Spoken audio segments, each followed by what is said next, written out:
Inteligencia Antirracial, con Álvaro Lietor. Un podcast ofrecido por Jaén Acoge.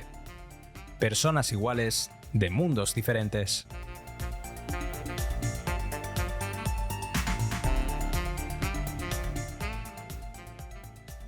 Bienvenidos, bienvenidas a un nuevo programa de Inteligencia Antirracial, un espacio para todas aquellas personas sin fronteras en la mente ni el corazón.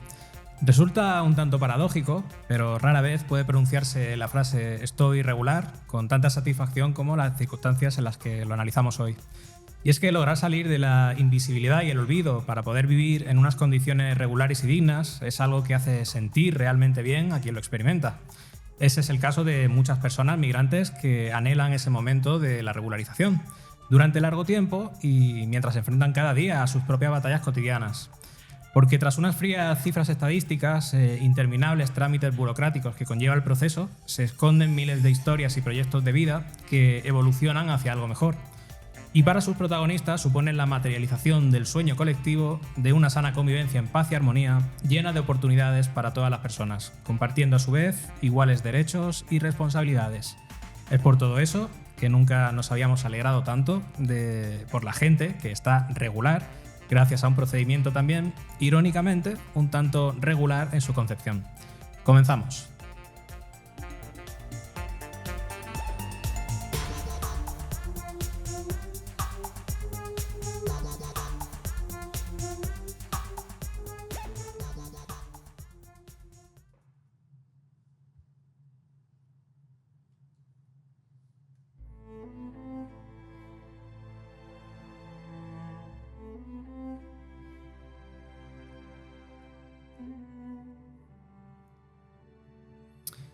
Y bueno, lo que no está para nada regular es ser campeones del mundo por segunda vez, así que enhorabuena para la selección de española de fútbol y sus seguidores.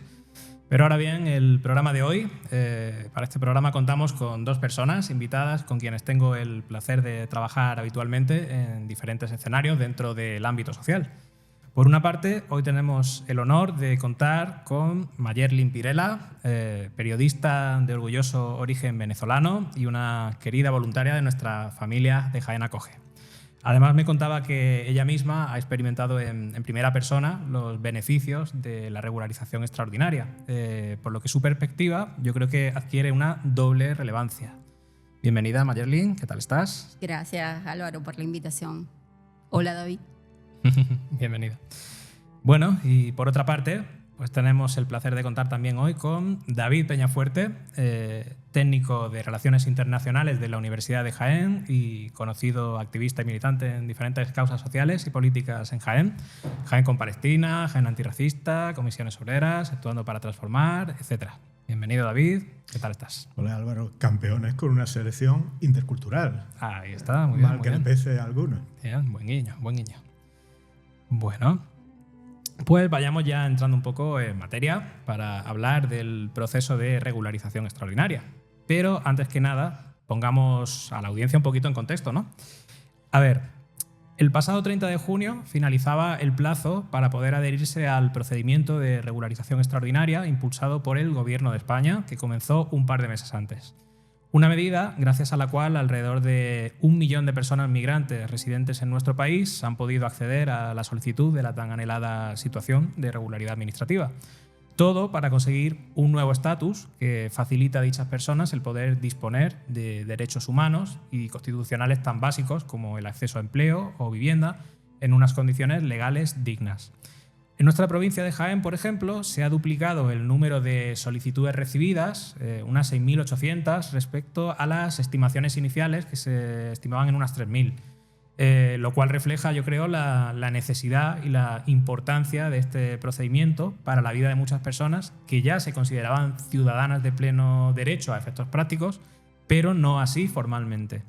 Por ejemplo, desde Jaén Acoge tenemos que destacar la atención que hemos brindado a más de 600 personas en un proceso que ha supuesto un importante esfuerzo coordinado de asesoramiento social y jurídico, de revisión documental, de acompañamiento individualizado y de coordinación con la Oficina de Extranjería. Algunos datos especialmente significativos, ¿vale? Voy a repasarlos rápidamente. Por ejemplo, pues casi 200 expedientes de regularización presentados, de los que el 80% de las personas con expedientes resultantes positivos ya están trabajando y cotizando en el sistema. Todo esto supone obviamente una puesta en valor junto a otras entidades del ámbito social en lo que es la atención a la ciudadanía culturalmente diversa. Por otra parte tenemos que Colombia, Marruecos, Perú, Venezuela y Argelia han sido las nacionalidades con mayor presencia durante el proceso. Mención especial merecen también nuestra Federación Suracoge por haber atendido al 11% total de personas solicitantes en Andalucía. Mayerlin, ¿tú tenías algunos datos más concretos sobre el alcance del proceso hasta el momento en nuestro país? Álvaro, un poco agradecer la invitación a este espacio para además hablar de un tema tan importante, ¿no? Y que además en lo personal me ha beneficiado, me ha tocado muy bien a mí y a mi familia y estamos regularmente felices por eso. O sea, regularmente estaremos más felices. Respecto a los datos que tú ofrecías allí, sí, mira, yo recientemente a través de las redes sociales del Ministerio de Inclusión Social y Migraciones, su ministra hablaba más de que ellos recibieron más de 1.174.987 solicitudes de regularización extraordinaria, de manera que el dato y la estadística es bien importante, ¿no? No solamente es una estadística, es decir, a esa estadística se incorporan una infinidad de historias de inmigrantes que llegamos a España y que nos han abierto sus puertas y además nos ha beneficiado con este procedimiento, ¿no? Yo siempre lo digo cada vez que hablo de este tema del proceso de regularización. Yo creo que habla muy bien de la voluntad política y ética del gobierno español de poder abrir las puertas a los inmigrantes, no solamente abrir sus puertas, sino de ofrecernos toda una plataforma jurídica, social y económica para nosotros estar de manera regular y no estar invisibilizados, ¿no? Uh-huh. Que es nuestra gran preocupación cuando salimos de nuestro país a otros países. Uh-huh. De manera que este proceso a mi juicio ha sido de verdad extraordinariamente eficaz, importante. La ministra a diario está aportando datos de muchísimo interés, de manera que habla muy bien del esfuerzo no solamente del gobierno, su ministerio, sino todas las organizaciones proinmigrantes que se han sumado a esta cruzada. Y hay que reconocer, yo en lo personal valoro mucho el esfuerzo. Suracoge ha hecho un importante trabajo, ustedes en Acoge ni se diga, soy testigo del trabajo y de la atención cercana y oportuna que ha hecho todo su equipo a favor de los inmigrantes. Y bueno, y se reflejan esas cifras que tú que acabas de leer y que yo efectivamente las ratifico a través de datos que siempre estoy recogiendo a través de redes sociales o portales electrónicos, porque bueno, naturalmente estoy muy pendiente de cómo evoluciona y cómo van las cosas en materia migratoria. Claro. De hecho, claro, ahora se están actualizando muchos de los datos porque ya están las solicitudes, ya se están tramitando, están saliendo las resoluciones, en fin, van actualizándose los resultados finales, ¿no? Ya un poco más a medida que va pasando el tiempo. Entonces, está bien estar pendiente del Ministerio de Inclusión, Seguridad Social y Migraciones, ¿no? Y la ministra y todo eso, pues para ir viendo un poco cómo evoluciona. Fíjate que el proceso, el plazo cierra el 30, me corriges, 30 de junio cerró el plazo. Ya para el 2 de julio, el ministerio hablaba que se habían procesado más del 50% de ese 1.174.987 solicitudes que fueron recibidas. Uh-huh. Ya a los 2-3 días ya había sido procesado más del 50% y estaban dando respuestas oportunas, rápidas.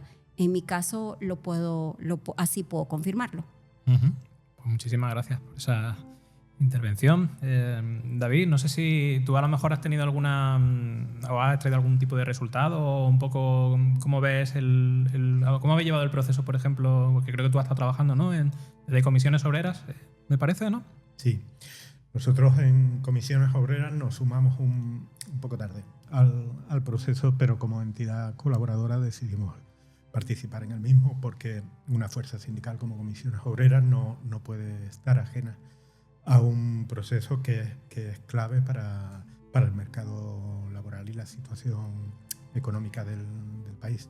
Entonces nosotros hemos hecho el proceso de regularización como entidad colaboradora, el proceso de regularización completo, y aquí en Jaén, a pesar de no tener una infraestructura y no tener en principio recursos de personal, decidimos entrar, ser entidad colaboradora, y yo personalmente he estado participando, tramitando expedientes.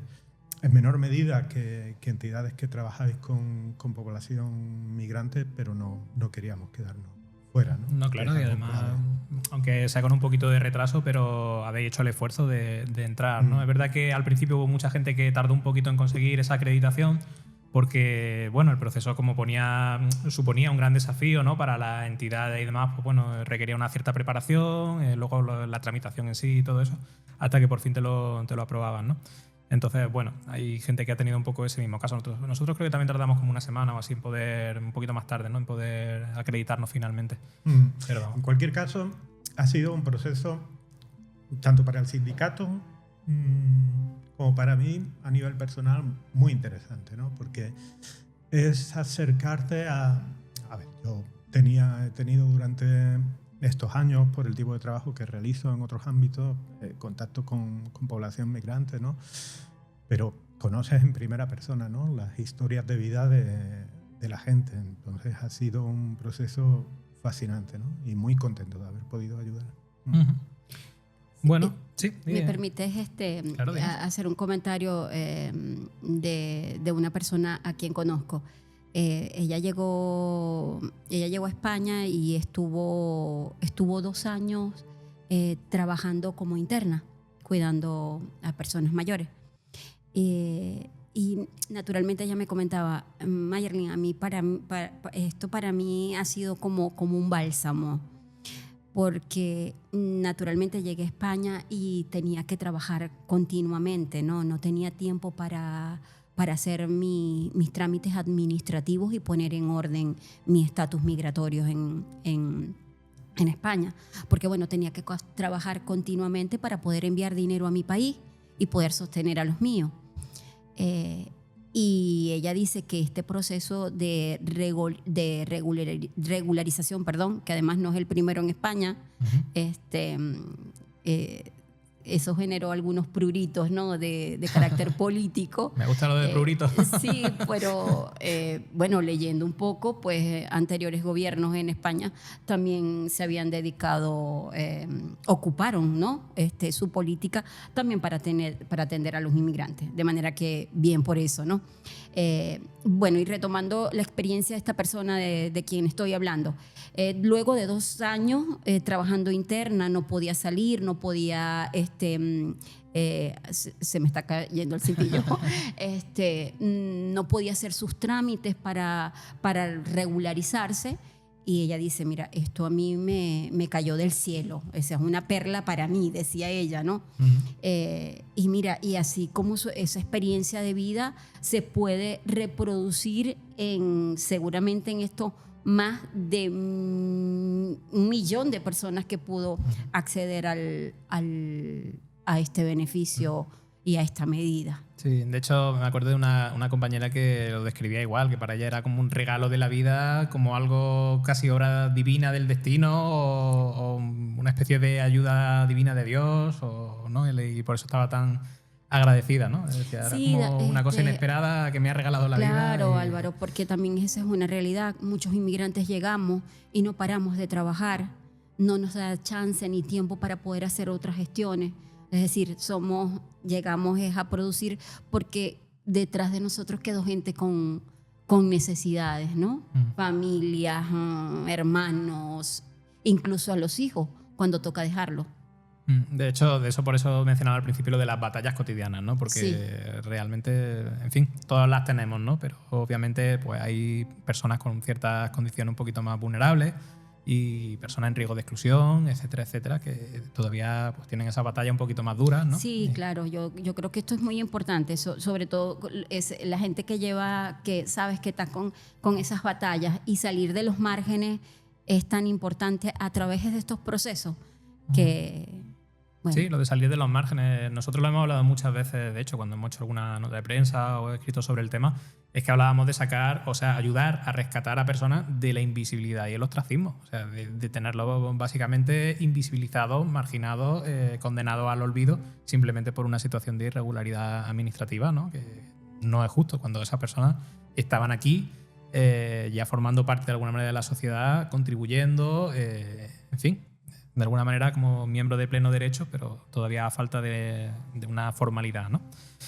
Bueno, os iba a preguntar un poco, es verdad que hemos hablado ahí ya de algunas pinceladas, hemos dado algunas pequeñas opiniones, pero yo quería preguntaros eso un poco, como, digamos, ¿qué opinión en general os merece este procedimiento de regularización extraordinaria de manera más concreta y contundente? A mí me parece que era una asignatura pendiente que tenía el país, ¿no? Mi opinión es positiva a todos los niveles. No veo un pero que ponerle al sentido último del proceso, ¿no? Ahora vamos a ver cómo se desarrolla todo el procedimiento administrativo, ¿no? Yo tengo algo de preocupación con ese tema por la saturación a la que se puede ver sometido la administración, ¿no?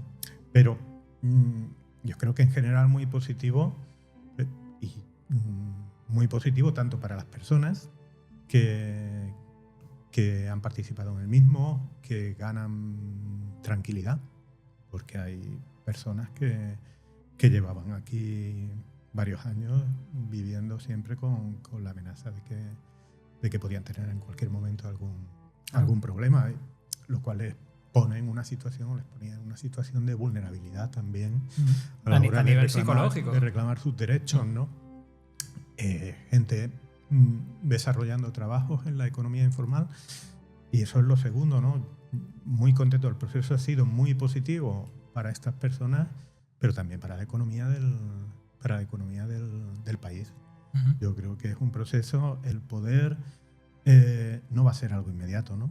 Pero que estas personas puedan entrar en el circuito de la economía formal, yo creo que tiene un impacto muy positivo para la economía del país en general, ¿no? Entonces, yo creo no que veo has dicho un dos cosas proceso. interesantísimas, la verdad. Creo que es un proceso que se tenía que haber realizado antes, ¿no? Y que es más, mientras siga existiendo demanda y necesidad, y sigue existiendo en este país, ¿no? Demanda, necesidad tanto de fuerza de trabajo como de riqueza cultural también. Uh-huh.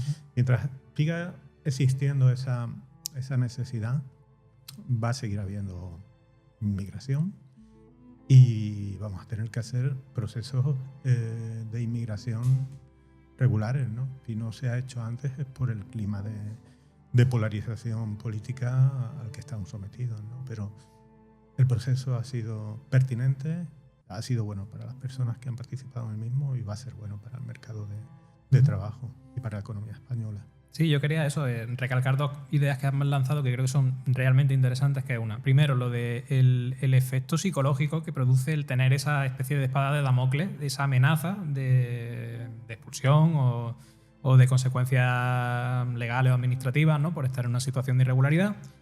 Y luego, por otra parte, el hecho de que efectivamente las personas ya estaban, que se han beneficiado de este procedimiento, ya estaban presentes en España, ya estaban contribuyendo al sistema de alguna manera, a través obviamente de la economía sumergida, en fin, como se dice coloquialmente, a veces mal dicho, ¿no? De trabajar en negro, etcétera, etcétera, pero de eso ya se estaban beneficiando muchas empresas en poder seguir desarrollando su actividad y sobrevivir probablemente gracias al apoyo de esas personas que eran totalmente invisibles y no reconocidas, ¿no? Entonces, me parece que eso hay que puntualizarlo bien y recalcarlo, que le quede claro a la gente, ¿no? Y en tu caso, Mayerlin, ¿qué opinión general te merece el procedimiento? Bueno, un poco también me sumo a lo que comenta David. Yo creo que, mira, yo a este proceso no le veo ningún tipo de costuras, lo veo muy positivo. Y mira, se refleja en las cifras que tú acabas de mencionar, en los comentarios entre los inmigrantes, las conversas en la casa. Y mira, es un avance importante, habla muy bien del carácter humano, de quien decide, ¿no? Sobre todo Álvaro y David, cuando estamos frente a políticas migratorias retrógradas, por ejemplo, en otros países, tener esta experiencia nosotros y esta oportunidad, pues sin duda es de gran impacto social, económico, psicológico, de manera que yo como inmigrante que estoy aquí recientemente llegada a España, sumándome con ganas de trabajar, de aportar, pues para mí tiene un importante valor. De hecho, aparte de también ese valor personal que tiene para las personas, una cosa que muchas veces la gente no tiene en cuenta o no le da importancia es que la gente se siente muy orgullosa, la gente beneficiada, digamos, de tener esos derechos. Pero también hay gente con la que habla y se sienten tremendamente orgullosos y orgullosas de tener responsabilidades, de poder decir, hey, yo voy a poder contribuir de alguna manera de verdad al sistema. Claro. y ser una persona de bien, una persona responsable y formal, porque así es como yo me siento y lo que quiero es poder reflejarlo de alguna manera ayudando al país, ¿no? Sí. No solo beneficiarme de lo que a mí de los beneficios que a mí me conforma un poco el sistema, ¿no? Me aporta el sistema, sino yo quiero aportar también y por favor dejadme, ¿no? Llevo queriendo tiempo hacerlo y no me dejaban. Sí, claro. Además que muchos de los inmigrantes también traemos esos valores, Álvaro, el de aportar, el de trabajar, el de contribuir, es decir, desde el trabajo manual, físico, hasta el trabajo intelectual, ¿no? Porque además por ahí también hay unas cifras muy interesantes, que muchos de los inmigrantes, mucho de este número de más de 1 millón, digamos, somos inmigrantes preparados, o son bachilleres, o tenemos una licenciatura, algún grado, es decir, traemos también nuestro morral de experiencias, ¿no? Desde nuestros países. De manera que, bueno, también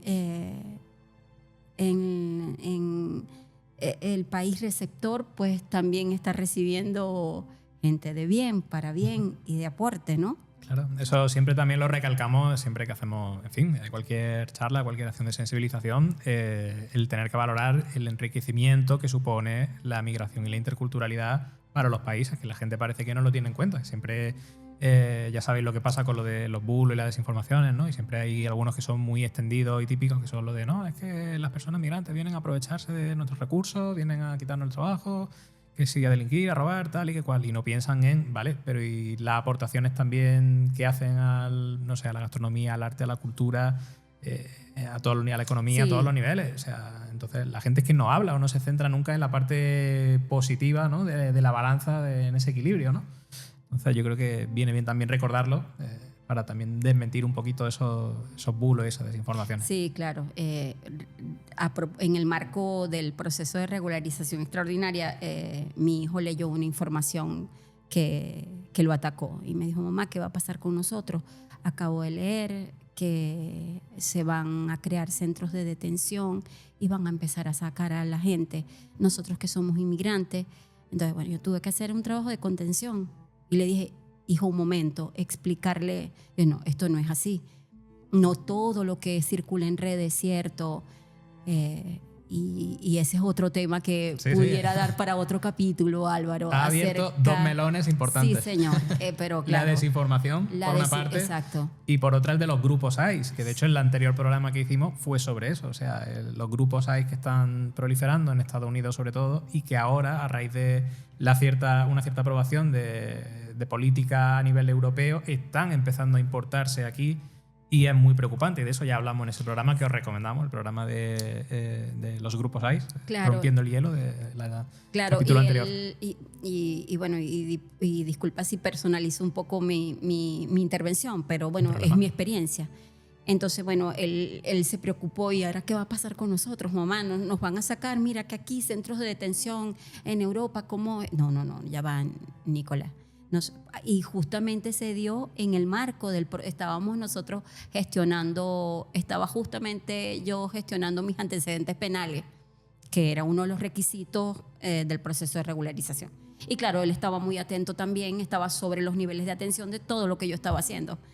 Le entra esta información, la recibe a través de un medio de las redes y bueno, él se alarma y se Ahí has estresó. dicho, se alarma, se estresa. O sea, Claro. que la gente no se da cuenta, os lo vuelvo a reivindicar, que la desinformación tiene un impacto psicológico muy grave y que afecta a la salud psicológica de las personas y que hace que te cambie el humor, que hace que puedas tener estados de ansiedad, de estrés, etcétera, etcétera, etcétera. Y vivir con eso en la vida cotidiana pues te dificulta aún más tus circunstancias vitales, ¿no? Y entonces creo que eso también hay que dejarlo claro, mucho cuidado con la desinformación y coger todos con pinzas y cuestionarse todo mucho a la hora de informarse tanto en los medios de comunicación como en las redes sociales o en la calle, ¿no? Bueno, de hecho, este proceso fue blanco de muchísimas críticas.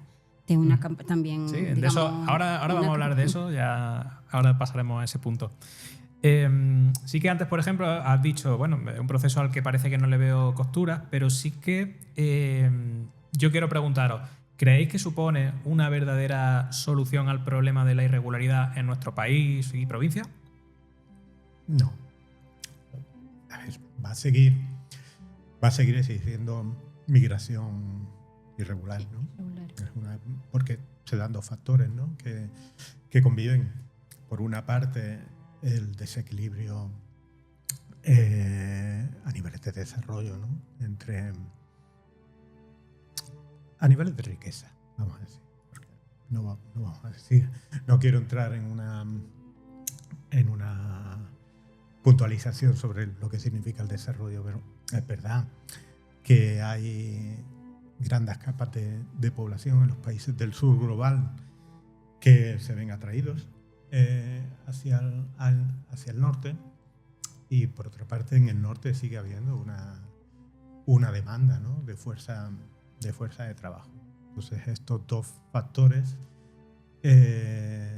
unidos hacen pues, que la gente haga lo que ha hecho durante toda la historia, ¿no? Porque migrar, si hay algo que es innato a la historia de nuestra especie, es una historia de la migración, ¿no? Desde que surgió el primer homínido en África hasta que recorrieron el resto del planeta, ¿no? Trasladándose. Entonces la migración es un hecho natural y en este momento histórico concreto, por las circunstancias que he dicho, pues va a seguir habiendo movimientos migratorios desde el sur global al norte global.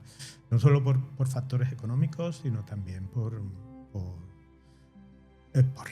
la guerra, por la violencia. Entonces va a seguir habiendo. Yo creo que habría que regular los movimientos migratorios de la forma más acertada posible, ¿no? Pero aún así va a seguir existiendo migración irregular, y concretamente en España, que está en la frontera, que tenemos frontera, ¿no? Aunque realmente la entrada de migrantes mayor en España no es por la frontera sur, a pesar de lo que la gente piensa, por los aeropuertos, ¿no? Pero también la afinidad cultural con países de América Latina atraen. Y también porque es un mercado de trabajo donde estas personas se integran con relativa facilidad, ¿no? Entonces va a seguir existiendo el problema, entre comillas, de la migración irregular, que si se trabaja adecuadamente no tiene por qué ser un problema, sino una oportunidad. Ahí está, no un problema, sino una oportunidad. ¿Tú, Mayerlin, qué opinas? Estábamos diciendo, ¿crees que supone una verdadera solución al problema de la irregularidad en nuestro país y provincia, este procedimiento de regularización extraordinaria? Bueno, naturalmente, como lo explica David desde su experiencia, ¿no? Está muy bien hilvanado tu argumento. Digamos, mientras que sigan las desigualdades, las crisis en el sur global, pues el norte va a ser seguiremos mirando hacia el norte, ¿no? Cuando queramos siempre mirar hacia el sur, ¿no? Ese eslogan, en el sur siempre se dice, el norte es el sur. Pero lamentablemente, pues, las condiciones adversas nos obligan a movernos, a migrar. Y también, pues, se suma ese problema. Es decir, es otro problema que tenemos desde nuestra región. Mientras no se resuelvan las desigualdades, las guerras, pues seguiremos mirando hacia el norte en búsqueda de oportunidades. Nos convertiremos en migrantes económicos, por ejemplo, una de las tantas razones por las cuales salimos o huimos de nuestros países. De hecho, antes ha mencionado David el tema de que es algo natural, porque la migración es algo inherente al ser humano, ¿no? Desde ya siendo un homínido. Claro. Pero yo me he acordado también de el mundo animal, ¿no? Al fin y al cabo, las migraciones, por ejemplo, las aves migratorias, que entienden con naturalidad, ¿no? Claro, que pueden moverse de un territorio a otro en busca de oportunidades y recursos, sí. ¿no? Y no se lo cuestionan, ni se juzgan, ni nada por el estilo, ¿no? Aquí pudiéramos, lo aceptan. Sí, exacto. Aquí pudiéramos hacer un análisis de la sociobiología y es, digamos, tenemos que aprender migrar. Mucho del mundo Somos animal. aves migratorias, las mariposas monarcas, ¿no? Un poco cómo se mueven. Así también es el humano desde tiempos remotos. Pero bueno, el tema de la migración, pues mira, son muchas las variables que intervienen y sería también otro análisis exhaustivo. Naturalmente seguirá habiendo la migración irregular, pero creo que este tipo de medidas como el proceso de regularización extraordinaria pues refleja una voluntad de ordenar todos esos procesos que van a permanecer, o sea, va a ser inevitable. Va a ser inevitable, pasarán 5 años y ocurrirá lo mismo. Dentro de 10 o 20 años también volverá otro proceso de regularización extraordinaria, seguramente. Porque, bueno, esto no se detiene, la dinámica social no se detiene y menos las migraciones. De manera que, bueno, también es un reto, un desafío para los gobiernos, espero que, bueno, siempre exista el sentido humano, la empatía, valores de amor, solidaridad que son necesarios. O sea, tú no puedes, yo un proceso de regularización extraordinaria no lo veo reflejado en un lugar donde no haya un valor de solidaridad, de amor y de compromiso con el otro. Es decir, mirar es la otredad, mirar al otro desde sus necesidades, ¿no? De por qué se desplazan, por qué se vienen, no desde la minusvalía, no, sino un poco desde la comprensión del inmigrante. Las razones por las cuales, obviamente, entiendo que los países deben establecer controles, ¿no? No se te puede salir tienes que poner orden en casa, porque si no, bueno, nada, pues sencillamente es muy válido, pero también creo que cuando hay iniciativas de este carácter, pues hay que felicitarlo. Sí, claro, al fin y al cabo se trata de eso, de tratar de facilitar mecanismos y bueno, como hablamos muchas veces, vías legales, seguras y dignas ya, ¿no?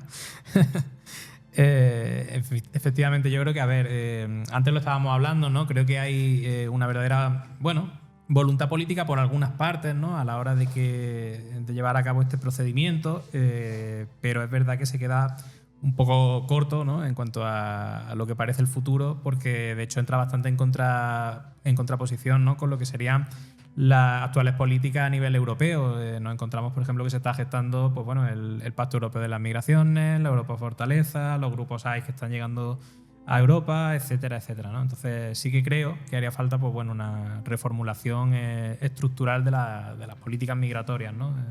Para favorecer eso, pues la inclusión real y garantizar y respetar los derechos humanos, ¿no? que bien han mencionado. Sí, claro. Allí, Vale. allí parte todo, el derecho humano, garantizarlos, ¿no?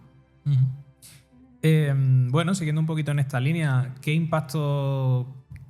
Lo hemos hablado un poquito, pero bueno, ¿qué impacto creéis que tienen estos resultados en la vida real de las personas, ¿no? ¿Cómo creéis que realmente cambia en el día a día? Como hemos hablado cuando hablamos de impacto hablamos de un cambio a largo plazo, ¿no? De algo que realmente genera transformación, ¿no? ¿Cómo creéis que de alguna manera este procedimiento transforma la vida de la gente? No sé, tal vez a un nivel más humano. Hombre, de los implicados, desde luego. Ya te digo que hay gente que lleva viviendo con miedo desde hace mucho tiempo, ¿no? De las personas que yo he atendido con miedo y con dudas de lo que podían hacer, de lo que no podían hacer, de si podían ir al médico, no podían. Entonces, a nivel personal, eso tiene que aportar una tranquilidad terrible, ¿no? Después, a nivel laboral, hay un reto ahí, ¿no? Porque muchas de estas personas estaban trabajando en la economía informal. Y entonces hay que hacer un proceso para poco a poco conseguir que estas personas vayan entrando en la economía formal, ¿no? Viendo que es un tema, esa entrada en la economía formal es algo que tiene beneficios para todas las partes, ¿no? Porque en definitiva, si conseguimos lograr que estas personas entren en la economía formal, pues van a pasar dos cosas, ¿no? Directamente. Y esto va a tener un impacto sobre la economía española, y es que son personas que van a cotizar a la seguridad social cuando el sistema de seguridad social pues está, o el fondo de seguridad social pues está puesto en cuestión cada X tiempo, ¿no? Pues aquí tienes una masa de personas que pueden cotizar a la seguridad social, y por otra parte pues son personas que si entran en la economía formal pues van a pagar impuestos, ¿no? Entonces son dos cuestiones sobre las que va a haber un impacto a medio plazo, ¿no? De aquí a una serie de años, en la medida en que estas personas pues consigamos que entren en la economía formal. A ver, no es un proceso que en algunos casos sí, ¿no? Porque los empresarios tienen márgenes de ganancia suficientes, ¿no? Como para dejar de explotar a esta gente, ¿no? Porque, entre otras cosas, los márgenes de ganancia que se han tenido en algunos sectores, pues, de alguna forma son fruto de la explotación de estas personas, ¿no? De mano de obra barata, ¿no? En otros casos será un poco más difícil. En economía doméstica, y en ese caso, pues lo que hay que celebrar a la gente, que es una cuestión de dignidad y de justicia, ¿no? Que nadie estaría dispuesto a pagarle, si fuera tu hijo o tu hija, a pagarle por una hora de limpieza doméstica o de cuidado de un mayor, lo que se le ha estado pagando a los migrantes, ¿no? No, aquí hay que gastarse un poco más para tener un servicio de calidad, una mejor atención a nuestros mayores, un mejor servicio de limpieza con personas que estén contratadas, aseguradas, porque en definitiva eso también, al fin y al cabo, nos beneficia como sociedad, ¿no? Entonces, esto hay que hacérselo ver a la gente poco a poco, igual que progresivamente se ha hecho en la economía española, donde se ha ido cada vez reduciendo más el segmento de la economía informal, en todo lo que tiene que ver con el mercado laboral que afecta a la población migrante, pues hay que conseguirlo poco a poco, ¿no? Hay que meter a estas personas en la economía formal porque nos beneficia a todos y a todas. De hecho, una cosa interesante es que, hay que tener en cuenta que estas personas no aparecen de la nada, sino que son personas que ya tienen unas trayectorias, que tienen formación, que tienen habilidades e incluso ya proyectos de vida, ¿no? Ah, claro, eso es otra otra derivada, ¿no? Efectivamente, entre el grupo de personas que yo he atendido, pues hay distintos niveles de cualificación, ¿no? Entonces hay, vamos a llamarlo así, ¿no? Porque no me gusta hablar así de las personas, pero hay fuerza laboral de primer grado ahí, ¿no?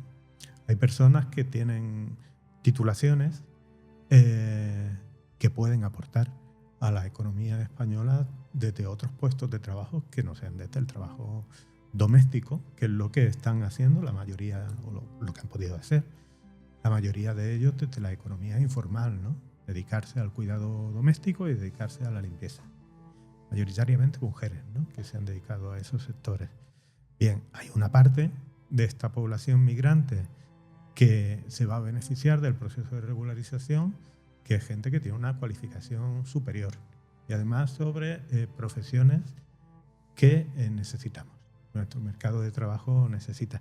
Estas personas no han podido avanzar nada en el proceso de homologación de sus títulos porque no estaban seguras si visibilizarse les convenía.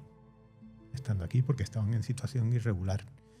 Ahora no. Ahora van a estar en situación regular, con lo cual pueden dar todos los pasos para poder aportar a nuestra sociedad y a nuestra economía desde la cualificación que realmente tienen. Pues muy de acuerdo contigo, la verdad. ¿Tú, Mayerlin, qué opinas sobre ese impacto en la vida real de las personas? No, bueno, sin duda es un impacto positivo, ¿no? Digamos, que te entregue que te regulen desde el punto de vista migratorio para cualquier mortal va a ser importante. Creo que también hay muchos desafíos, naturalmente, ¿no? En este proceso.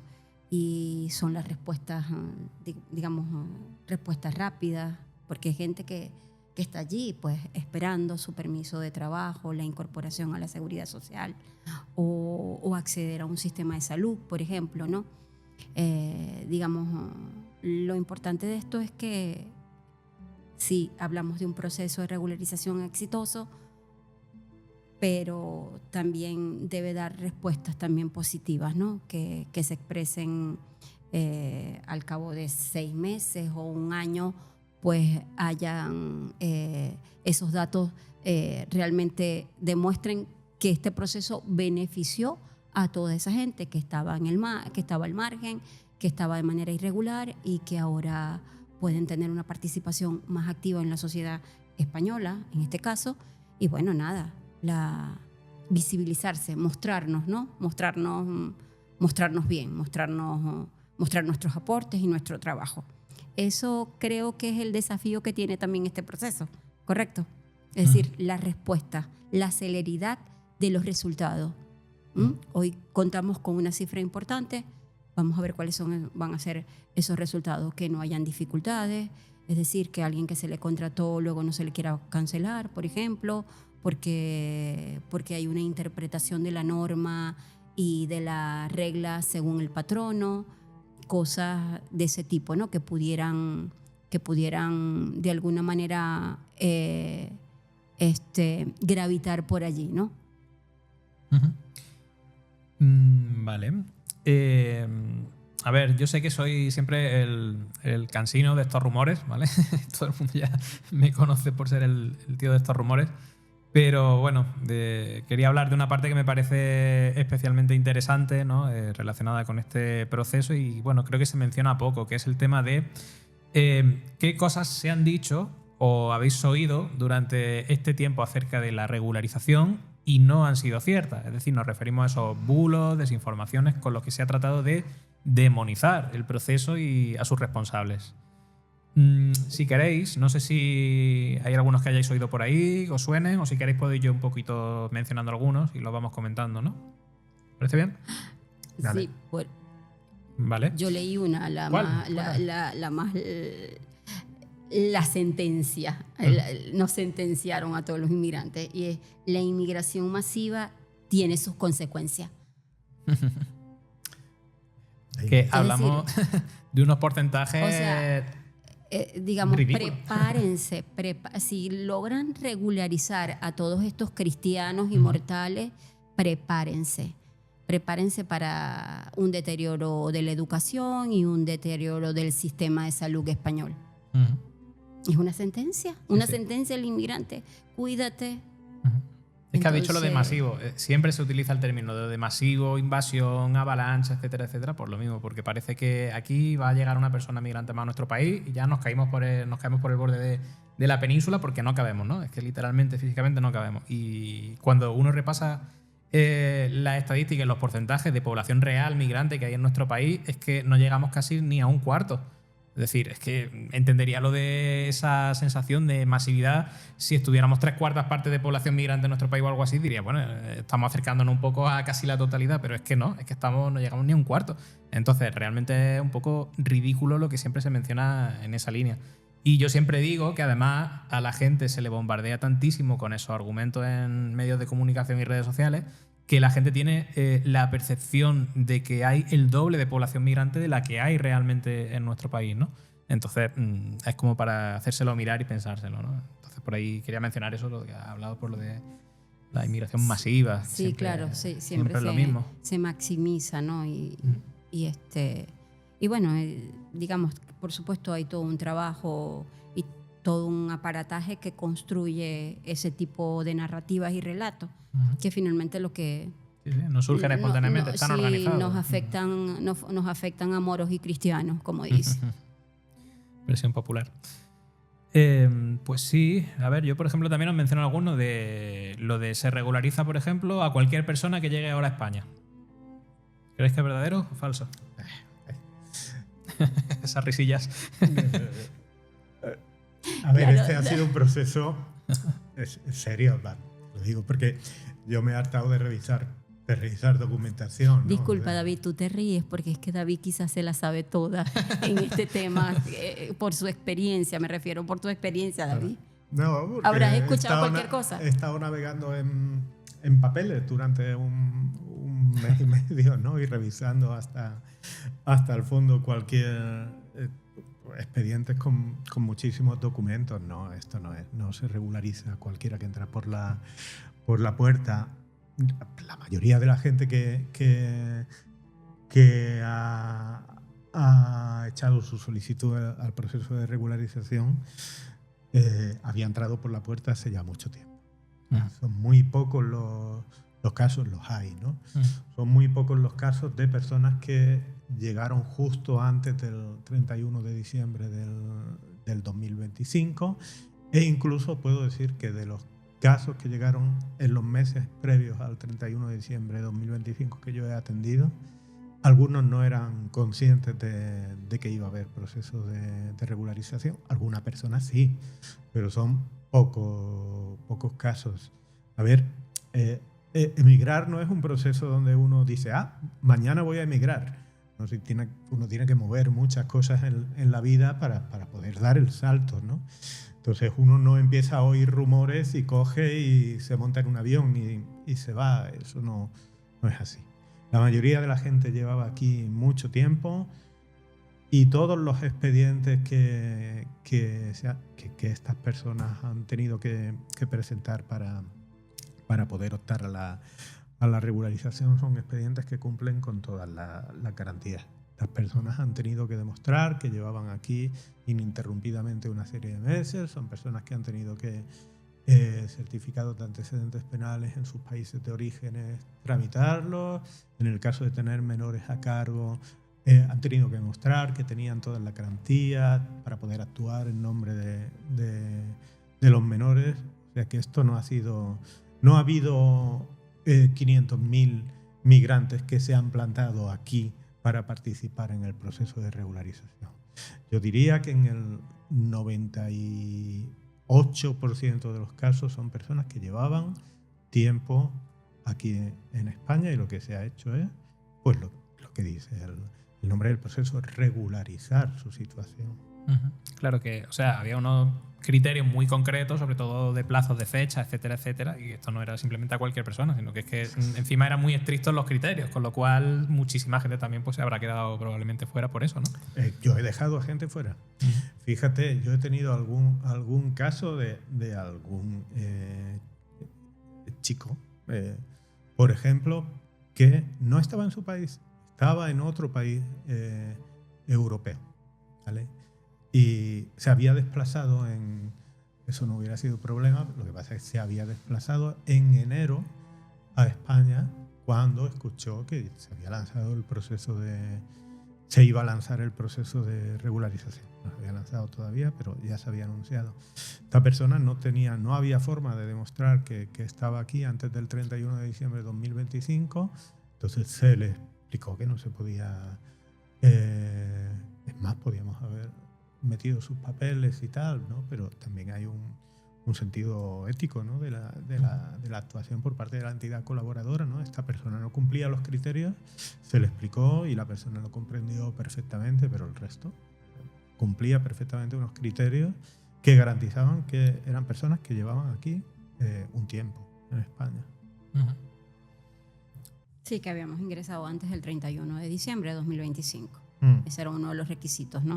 Claro, había que haber ingresado antes del 31 de diciembre de 2025 y demostrar que de forma continua se estaba residiendo aquí los últimos 5 meses. Pero es que la gente mayoritariamente ha traído papeles del último año, de los últimos 2 años. Claro. Yo he estado revisando envíos, porque una de las formas usuales que han tenido estas personas para demostrar que estaban aquí era el envío periódico de dinero a sus familias en sus países de origen, que eso es todo el mundo, ¿no? Sí, todo el mundo. Todo el Las mundo. las remesas que reciben. Las remesas, sí. O sea, hay personas que llevaban 2 años enviándole a sus familias todos los meses dinero. Entonces, estos documentos, yo todavía tengo todos los expedientes archivados, ¿no? Es decir que ha habido un efecto llamada del procedimiento de regularización es una supina tontería. Bueno, de hecho, ya has desmontado otro de los bulos que iba a decir antes, que era eso, que hay gente que habla de que va a haber un efecto llamada y tal. Y efectivamente es imposible también por eso, ¿no? Tenía que haber una cierta disposición previa de antes y unas circunstancias que favorecieran un poco, que propiciaran eso, con lo cual no se trata de que cualquiera diga, pues voy ahora mismo para allá y me beneficio de esto, ¿no? Eso por ahí, bien. Luego también se hablaba mucho de otro bulo que hablaba de, no, es que no se comprueban los antecedentes penales y van a venir muchas personas criminales y delincuentes aquí a España. ¿No habéis oído hablar de algo de eso? Bueno, no sé, el que se crea... Siempre, sí, bueno, siempre se puede escucha, decir ¿no? todo, ¿no? Se escucha de todo. Es que estamos en un momento con este Sí, tema bueno, pero de la esto sí que son cosas que se han oído bastante, ¿no? Que sean como un poco contraargumento para la regularización y estar un poco en contra.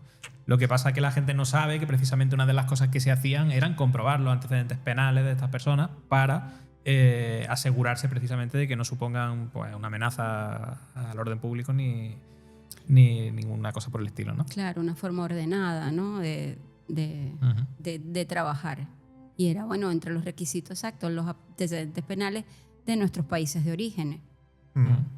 Antecedentes penales, apostillados. Debidamente apostillados, además, exacto, el trámite burocrático que eso supone, digamos, en mi caso, ¿no? Y bueno, probablemente en el caso de otros compañeros de otras nacionalidades.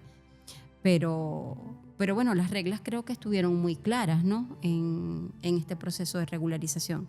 No hubo atajos, ¿no? Jurídicos. No. O sea, se establecieron unas reglas. Estos son los requisitos, señores. Deben presentarlos. Y cada quien pues hicimos los trámites que nos correspondían. Y que hay gente a la que se ha denegado, que no todo el mundo que lo solicitaba era automático, que de verdad hay gente que se ha quedado fuera, vamos, lo han solicitado y se lo han denegado finalmente, vamos. Nosotros conocemos muchos casos, o sea que si no estaban las cosas atadas y bien atadas desde un principio, te quedabas fuera. Y creo que todo eso muy ajeno al espíritu real del proceso de regularización. Transparente, legítimo además. Pero bueno. Luego hablaremos a lo mejor de eso, ¿no? Siempre hay cosas que se pueden mejorar o puede tener sus cositas, pero que en realidad, en rasgos generales, se han hecho las cosas bien. Naturalmente. Esto tendrá luego, imagino que, bueno, luego evaluarán las debilidades y las fortalezas, naturalmente. Claro. Luego también otra cosa que se hablaba mucho era de que se concede automáticamente la nacionalidad española. Lo escuché muchísimo, Álvaro. Eso lo han dicho mucho. Pero sí. muchísimo. Y yo dije, bueno, pero la gente lo repetía en redes y esto y aquello. Y yo decía, pero Dios mío, quien tenga 4 dedos de frente debe saber que la cosa no es tan fácil. O sea, Con 2 dedos bastaría, pero algunos ni eso.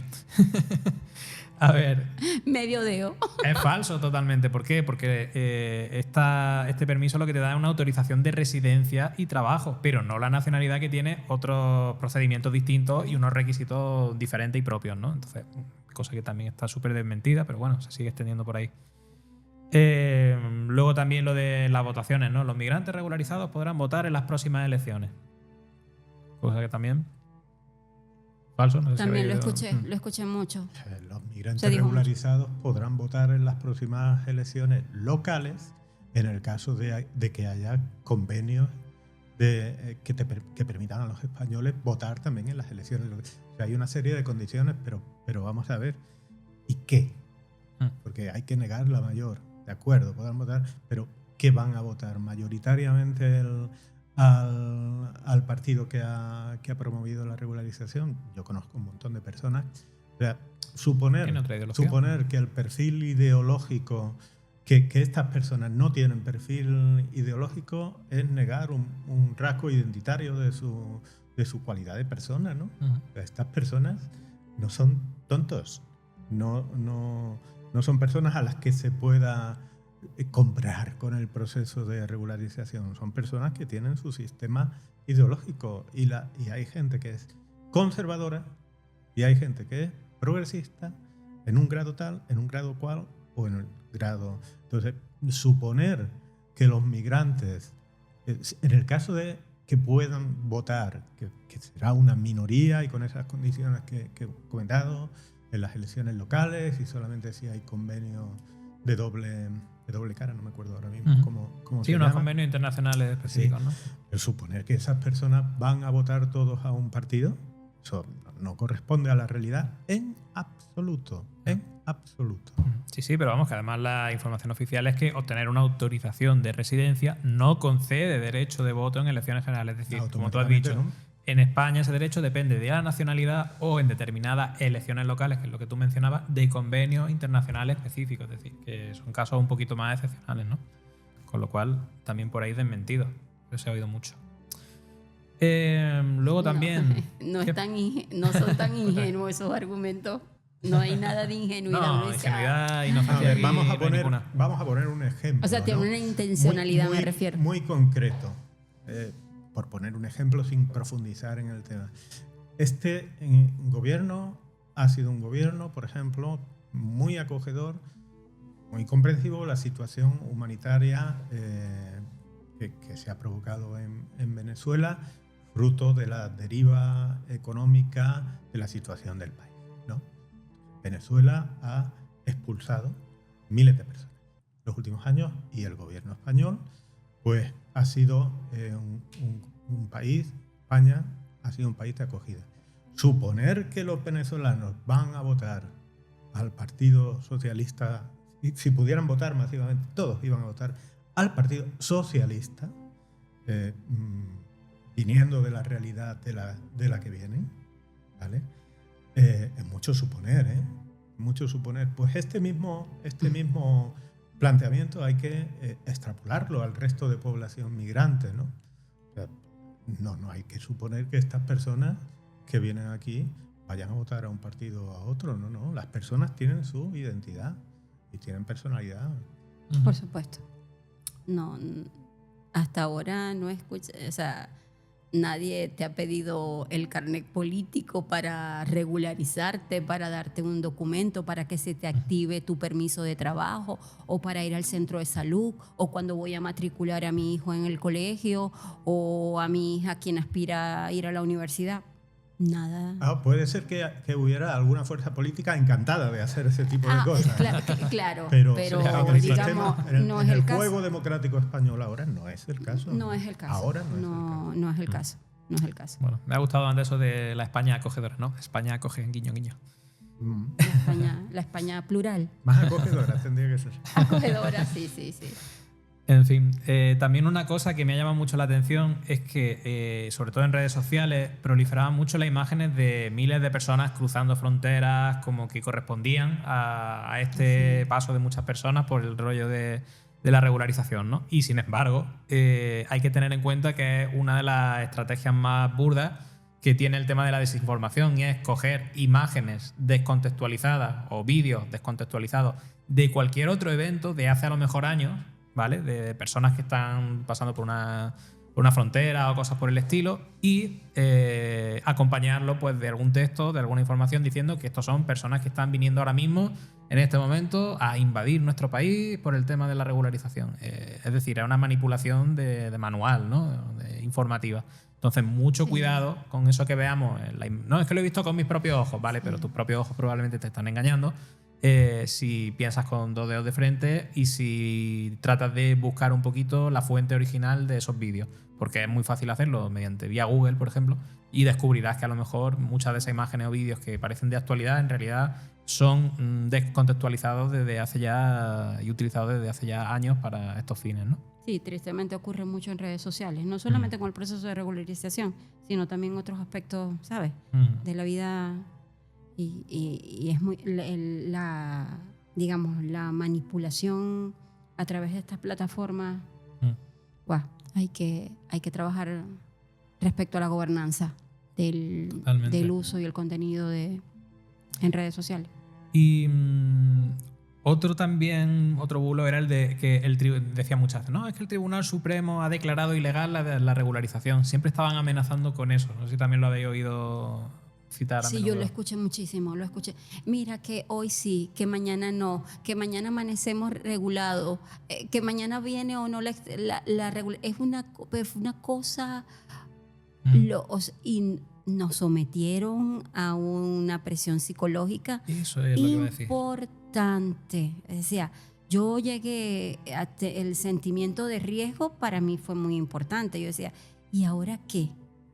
¿Y si esta gente decide, ¿sabes? Anular el Real Decreto.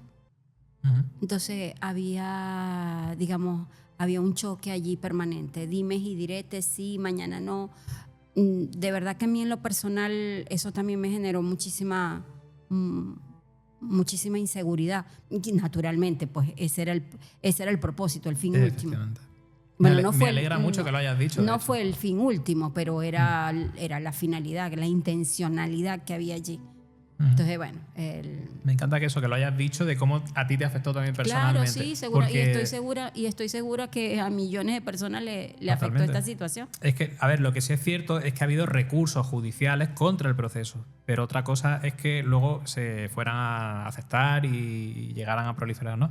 El caso a prosperar. Pero yo creo que eso más bien tenía que ver un poco con la amenaza, como siempre estuvo la amenaza política, claro, y la moción respecto al decreto. Entonces, bueno, era ahí también una forma de inestabilidad psicológica, de crearte esa presión y esa tensión emocional para que te generara inseguridad, o incluso a lo mejor a ver si había gente que se echaba para atrás y decía, bueno, como parece que a lo mejor lo van a no sacar adelante al final, pues vamos a intentar lo mismo, no nos vamos a adherir a ello, ¿no?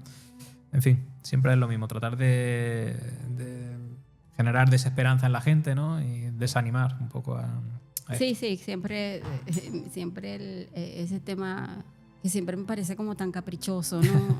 de un lado, aplicar este tipo de técnicas que, bueno. En fin.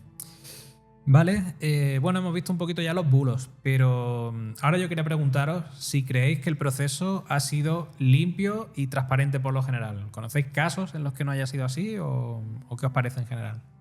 Yo no conozco. Yo he tramitado unos 50 expedientes. Yo no he visto nada extraño en ninguno de ellos.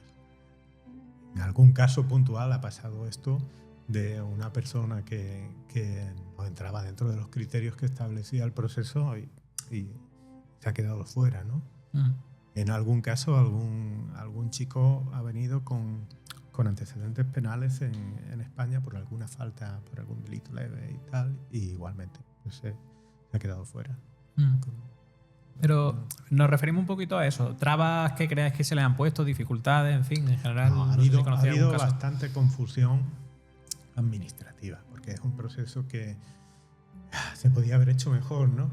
Con todos los meses en los que se ha tenido desde que se supo que se iba a lanzar el proceso, se conocieron los primeros datos hasta que efectivamente se lanzó. Y luego cuando se lanzó de forma bastante acelerada y con alguna ambigüedad en el procedimiento administrativo. De hecho, se cargaron a las oficinas con el grueso del trabajo en admisión de expedientes, aparte de las entidades colaboradoras, que yo creo que hemos acompañado mejor, ¿no? Porque podíamos asesorar a las personas en cómo tenían que presentar la documentación y tal.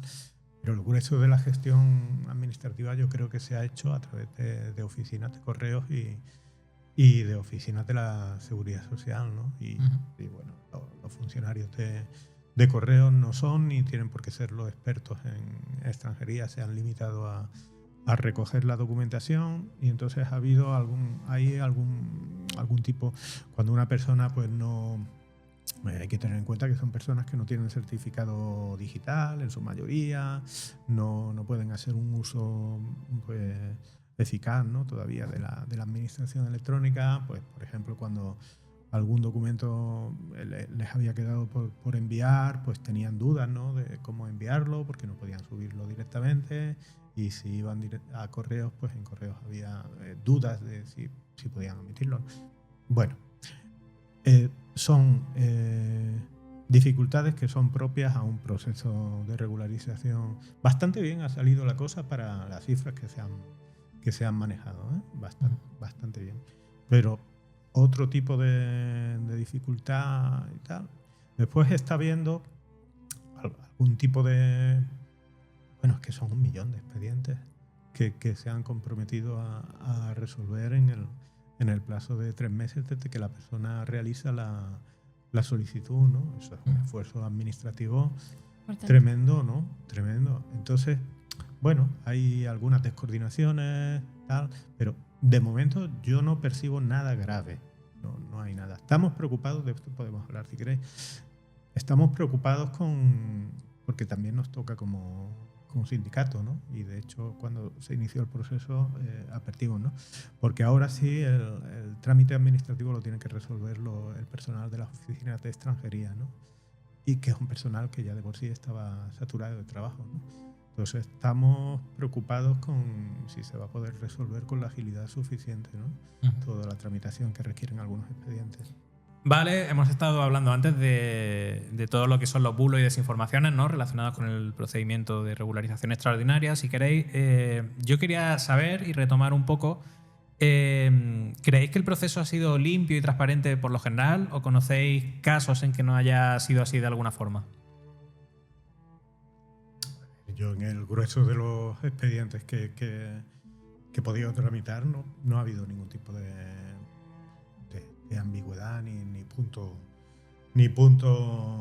oscuro. Todo ha transcurrido con absoluta normalidad, ¿no? Es más, las personas que han tramitado los expedientes conocían previamente, la mayoría de ellas, la documentación que tenían que aportar y la traían perfectamente preparada. O sea, si ha habido más problemas, no tiene nada que ver con la claridad del proceso, sino con el reto administrativo que supone gestionar este cúmulo, ¿no? de expedientes en tan poco tiempo. Esto quizás se podría haber organizado algo mejor, ¿no? Sabiendo desde hace meses que se iba a lanzar el procedimiento de regularización. Al final, cuando se lanza, se hace de forma algo precipitada y además el grueso de la tramitación ha recaído en oficinas que no están especializadas en el trámite de expedientes de extranjería, ¿no? Porque independientemente de las entidades colaboradoras que han descargado mucho al sistema, la tramitación administrativa ha recaído en las oficinas de correos y en las oficinas de la Seguridad Social, y los funcionarios de correo de la Seguridad Social ni son expertos en extranjería ni tienen por qué serlo, entonces se han limitado a recoger la documentación, ¿no? En ese sentido, las personas que han podido tramitar su expediente a través de entidades colaboradoras han tenido un plus de asistencia, ¿no? A la hora de preparar el expediente. Y ahora, yo no diría que haya habido todavía grandes fallos, ¿no? Hayamos detectado algo que sea problemático. También hay que tener en cuenta eso que decía, que es un reto, ¿no? Tramitar 1 millón de expedientes en un tiempo. El gobierno se ha comprometido a resolver desde la admisión a trámite de cada solicitud en el plazo de 3 meses, ¿no? Entonces, tramitar 1 millón y pico de expedientes en 3 meses no es tarea fácil. Es un reto, ¿no? Entonces ahora tenemos cierta preocupación, ¿no? Porque ahora sí la tramitación administrativa recae en el personal de extranjería, ¿no? Entonces ahí estamos un poco encima para ver que las cosas se hagan en el tiempo y con la suficiente claridad. Pero yo no veo, respondiendo a tu pregunta, hasta ahora no he detectado fallos en el proceso, ¿no? Que sean algo que uno pueda decir, pues esto es un desastre. Bueno, lo que sí es cierto es que, a ver, a lo mejor en nuestros casos particulares puede que no hayamos detectado, pues eso, algún tipo de problema o limitaciones y tal, pero sí que es cierto que ha habido casos, ¿no? Que se han denunciado a través de diferentes medios de comunicación y algunos colectivos, pues bueno, denunciando un poco trabas administrativas, burocráticas sobre todo, ¿no? Y que bueno, que han sufrido las personas migrantes tratando de que se impidiera el que se beneficiaran un poco de este procedimiento. Lo que... Sí. Bueno, a ver, yo creo que más fruto, en algunos casos yo creo que ha sido fruto de la celeridad con la que se puso en marcha el proceso. No sé. A ver, tendría que hacer una lectura más fina, pero al principio, cuando se puso en marcha, desde algunos ayuntamientos de pueblos hubo dificultades a la hora de emitir por parte de los servicios sociales los certificados de vulnerabilidad. Pero no han sido dificultades significativas. Al final la gente venía con su certificado de vulnerabilidad sin mayor problema, ¿no? En algún caso, nosotros incluso nos pusimos en contacto con los servicios sociales del ayuntamiento y era más bien fruto de la falta de la celeridad y de la falta de información de los trabajadores sociales de servicios sociales que otra cosa, ¿no? Que otra intención, que hubiera una intención expresa. Y lo que sí ha funcionado regular en algún caso ha sido en los países donde no están dentro del convenio del sistema de La Haya, cuando con los certificados de antecedentes penales o la documentación legal que había que emitir en origen tenía que ser llevada al Consulado de España para su legalización, ¿no? Esto en algún país, como por ejemplo Argelia, ha sido un poco dificultoso porque el consulado no daba en el tiempo necesario citas para tramitar esa documentación. Pero incluso en ese caso desde el gobierno se articuló algún medio por el que la persona podía solicitar la emisión de la documentación y si las autoridades consulares no respondían, eso ya era problema de la administración española, no tanto de la persona que insta el procedimiento, ¿no? O sea que en general yo no he detectado grandes problemas. A ver, yo, hombre, por poner un poco en contexto, lo que se hablaba era, bueno, 2 tipos de obstáculos principalmente, ¿no? En este tipo de denuncias. Hablaban de problemas administrativos burocráticos, pues eso, problemas con la documentación, con los certificados, el poder conseguir citas, que a veces se denunciaba el que se ponían unas citas imposibles. Bueno, algunas personas incluso llegaban a insinuar que a lo mejor había tenido que ver también con algunos tipos de impedimentos por temas ideológicos, ¿no? El tratar de dar una cita totalmente fuera de plazo y sin sentido, ¿no? A demasiado largo plazo para que no pudieran beneficiarse de esto. En fin, yo lo he oído en en algunas partes, pero bueno, ahí lo tenemos que coger muy con pinzas porque no dejan de ser informaciones un poquito poco formales, ¿no? Ahora bien, sí que es cierto también que se hablaba, pues bueno, de obstáculos jurídicos como lo que hemos hablado antes, esos recursos, ¿no? De tratar de frenar el procedimiento, el proceso, tratar de ver si prosperaba y finalmente se declaraba, pues yo qué sé, como su nulidad o su ilegalidad, y eso generaba pues, mucha frustración y mucha preocupación, ¿no? a las personas. De todas formas, también es verdad que, bueno, una dificultad que también creo que se encontraron y que es reseñable, bueno, fue un poco el encontrarse con algunos supuestos buenos samaritanos que trataban de aprovecharse de la buena fe, de la ilusión y de la necesidad de las personas con vulnerabilidad, ofreciendo sus servicios, por ejemplo, para intermediar a la hora de hacer el trámite a cambio de una contraprestación económica. Es decir, perdían básicamente dinero a las personas diciendo, no, bueno, es que si quieres tener preferencia en el proceso, tú págame, que yo como abogado te lo gestiono y consigo que se lleve, que se apruebe y que en fin, que tenga solución exitosa, o no te preocupes que yo me encargo de hacerte todos los trámites y no los tienes que hacer tú, tal. En fin, se engañaba un poquito a la gente haciéndola pensar que no era un trámite completamente gratuito y que lo hacían entidades colaboradoras que no tenían ningún afán de lucro. Y bueno, pues estas personas se aprovechaban un poco del desconocimiento de alguna gente y la buena voluntad o la ilusión para tratar de estafarlas de esa manera, con lo cual también es una dificultad extra que se han encontrado, ¿no? Nosotros lo vinimos denunciando sobre todo muy al principio, luego ya afortunadamente parece que la gente ya se iba informando mejor y ya parece que esto no se dio tanto, pero al principio hubo que denunciarlo. En estos procesos siempre están los gestores o gente inescrupulosa que sabes que se beneficia pescando en río revuelto, un adagio popular.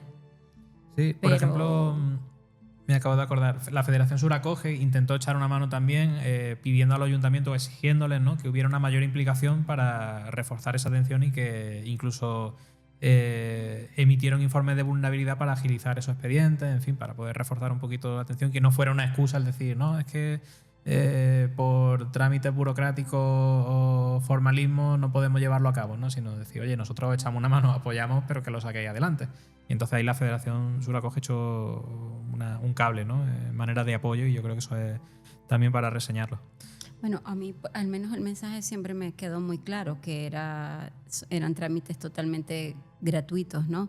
Siempre estaba esa coletilla y esa notica al pie de página. Es un trámite totalmente gratuito. De manera que, en todo caso, obviamente los pagos de impuestos, los importes que supone la tramitación de un documento u otro, salvo, ¿no? Pero no tuve casos cercanos, ni tampoco supe de alguien que haya algún incauto que haya caído en las garras de... Por suerte. No, hay gente, pero es un problema que se arrastra de antes del proceso de regularización, que tiene que ver con el dispositivo de atención. A ver, si uno tiene población migrante o población extranjera, tiene que tener servicios de tramitación administrativa a la altura. Y este país, esto pasa mucho en España, ¿no? Lanzamos las cosas y a veces no ponemos todos los medios para que las cosas funcionen bien, ¿no? Entonces la tramitación de todo lo que tiene que ver con los procedimientos administrativos de extranjería no funciona como tendría que funcionar, ¿no? Ya las oficinas de extranjería están saturadas, el sistema de protección internacional está saturado. Esta es una cuestión que desde Comisiones Obreras llevamos denunciando muchos años, ¿no? Y claro, eso lo que provoca es que la gente tenga que recurrir a servicios legales. Porque como tú decías al principio de la conversación, los migrantes están en lo que tienen que estar, que es en su vida, ¿no?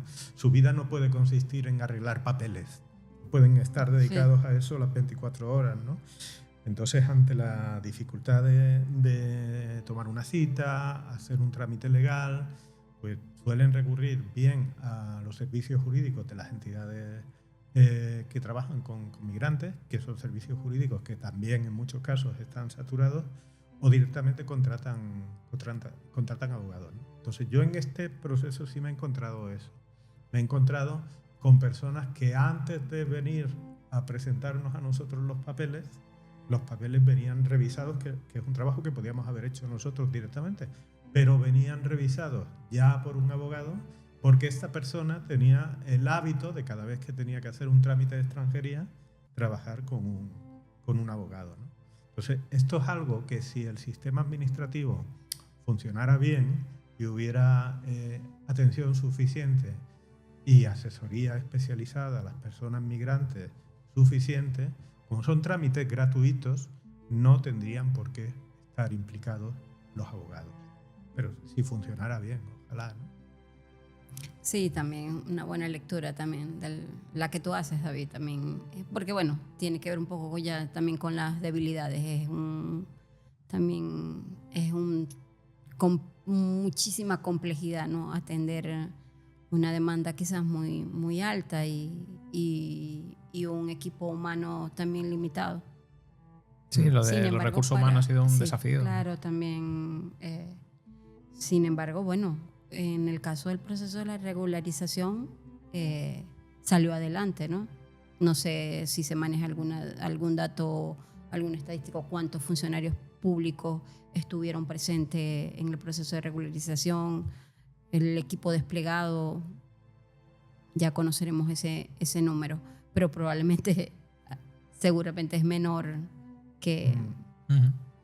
Suele ocurrir, ¿no? Suele ocurrir mucho en los gobiernos y en los estados, una gran demanda y una respuesta muy baja también, porque bueno, entendemos las limitaciones también humanas. Afortunadamente está la tecnología que está simplificando muchísimas cosas también a través de los gobiernos electrónicos y hay buenos también resultados. Pero bueno, igual, todavía hay desafíos y cosas por hacer.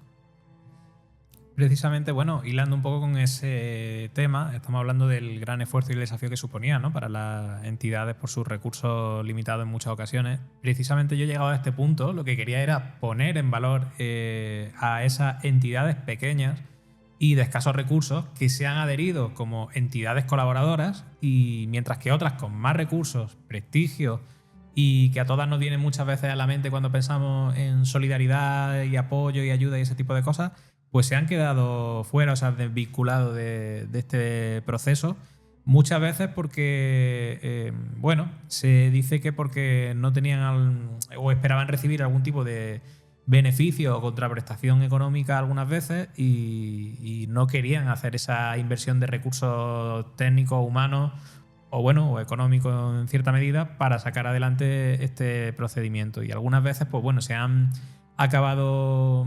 esas entidades grandes, ¿no?, de las que se esperaba mucho, o no han participado directamente o se han acabado vinculando acreditando como entidad colaboradora muy al final del proceso, ya un poco por su propio interés, pero no realmente por el interés colectivo de favorecer o facilitar la vida a las personas migrantes solicitantes, ¿no?, de la regularización extraordinaria.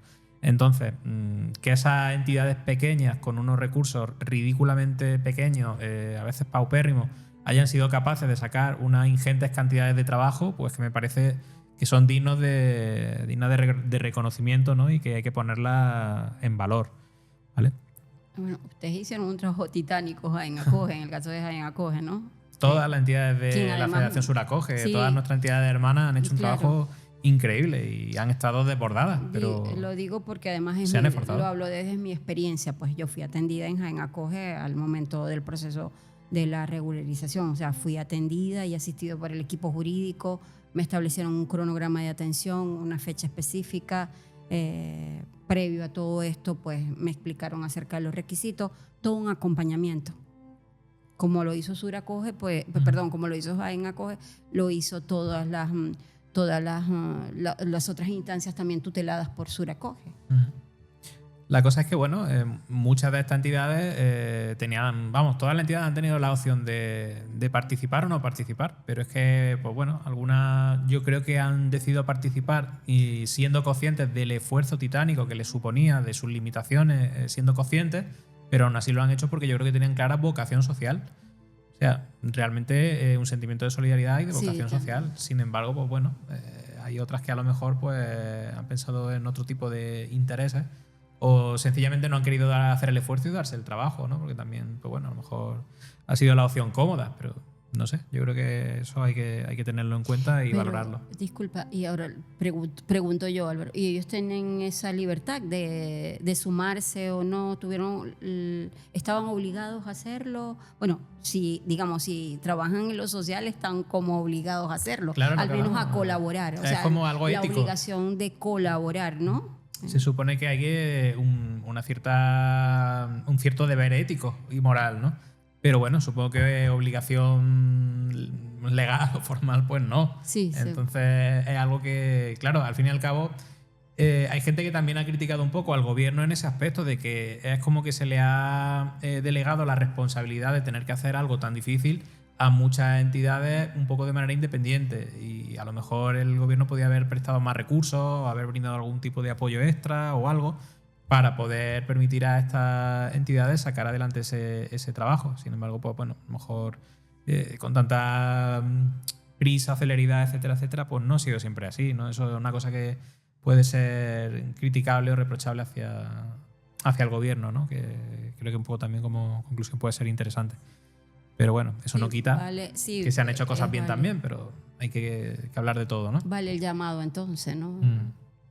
Seguramente para futuros o para otros procesos de regularización, pues haya una mayor intención. Totalmente, de eso. Era de lo que quería que siguiéramos hablando, ¿no?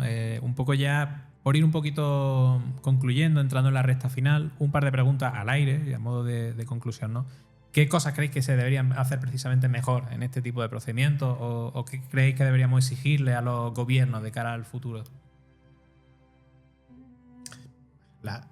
Yo creo que en la gestión de la migración, no me gusta mucho hablar de gestión de la migración porque son personas, ¿no? Pero todo tiene que fluir con más normalidad. A ver, es una cuestión que tiene que ver con derechos de las personas, con reconocimiento de la realidad de las personas y tiene también con un impacto positivo en la economía de un país, ¿no? Entonces esto es algo que se tiene que sustraer del debate político en los términos, a ver, debate político tiene que haber, ¿no? Pero los términos que se está dando son términos bastante tramposos, ¿no? En los que se está dando el debate político en torno a la migración.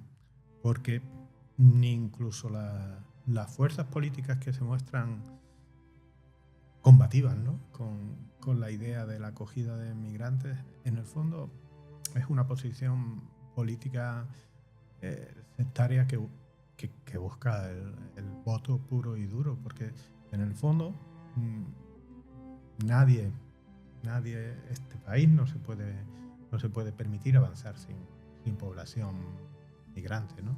Otra cosa es que uno quiera explotarla, ¿no?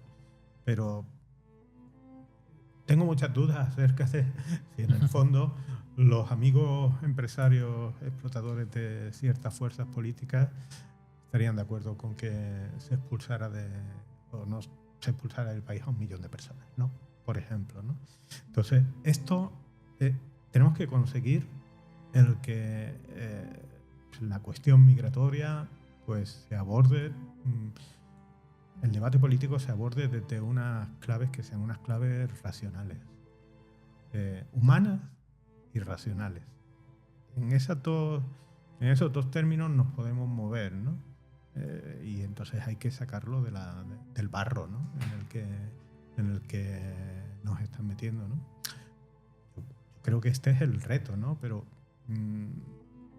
tengo muchas dudas, ¿no? de que podamos lograrlo, ¿no? Porque se ganan muchos votos, ¿no? sacrificando a los migrantes, ¿no? Poniendo en el altar como chivo expiatorio de todos nuestros males a los migrantes, pues se consigue ganar muchos votos. Y bueno, y el proceso debería ser regularización ordinaria, no regularización extraordinaria, ¿no? Debería ser algo más habitual, probablemente, ¿no? Para la gestión migratoria, dar respuesta a todas las personas que hay en nuestro país. La gestión migratoria tendría que ser diferente, partiendo de ahí.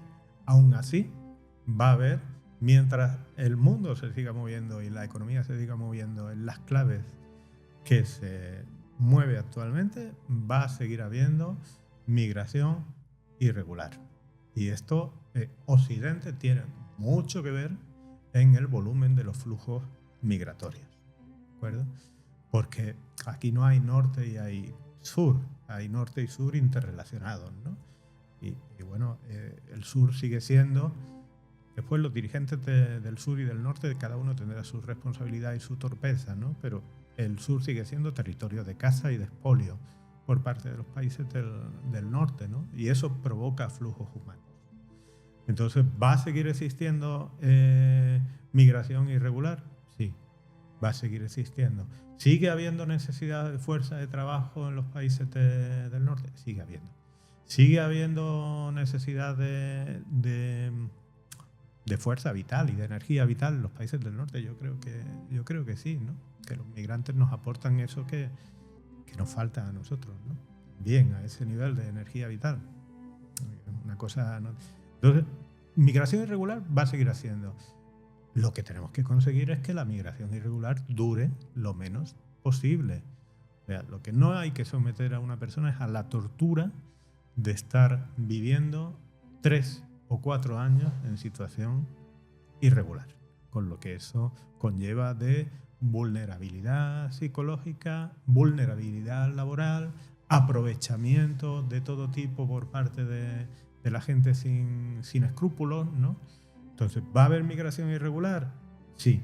El volumen lo vamos a determinar en gran medida nosotros y nuestras actuaciones y cómo nos comportamos con los países del sur, ¿no? Tiene que ver, ¿no? Y la cantidad de guerras que provocamos para hacer gasto militar también tiene eso que ver, ¿no? El volumen pues va a depender de eso.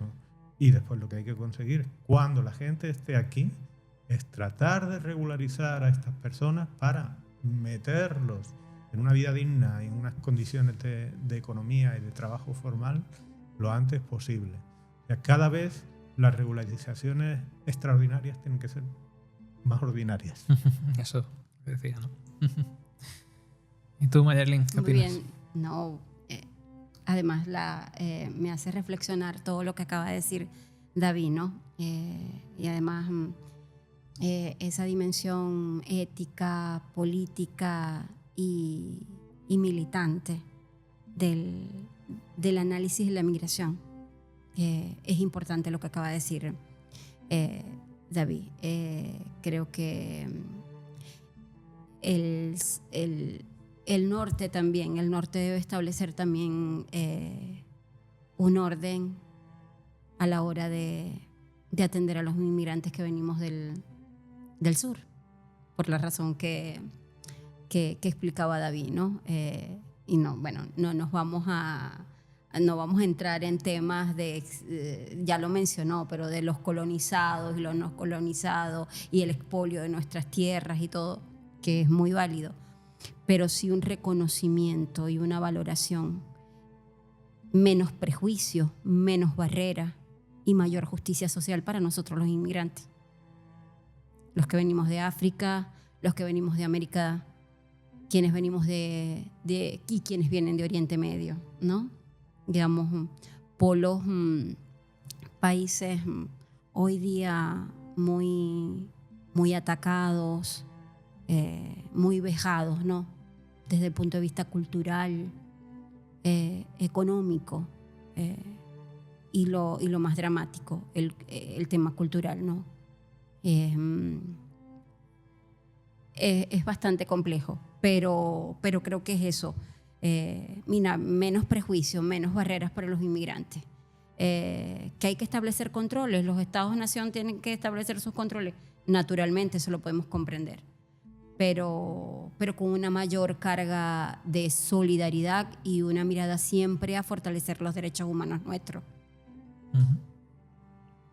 Sí, entiendo tu postura, bueno, de los controles, pero más favoreciendo la voluntad de dar la bienvenida y acoger a las personas, ¿no? Sí, no sí, el de prohibirles y el claro, cerrarles el paso. Como en efecto, por lo menos en el caso de España, está haciendo ese ejercicio permanente, ¿no? Lo decía en principio, cuando miramos otros países donde se están estableciendo políticas migratorias retrógradas, es muy triste, ¿no? Hay como un retroceso en ese sentido. Hay otros países con mayor voluntad, con una militancia, y bueno, eso se valora, David, ¿no? Aunque el análisis de David es muy pertinente, sobre todo en este tema tan delicado y tan sensible como la migración, tan complejo, ¿no?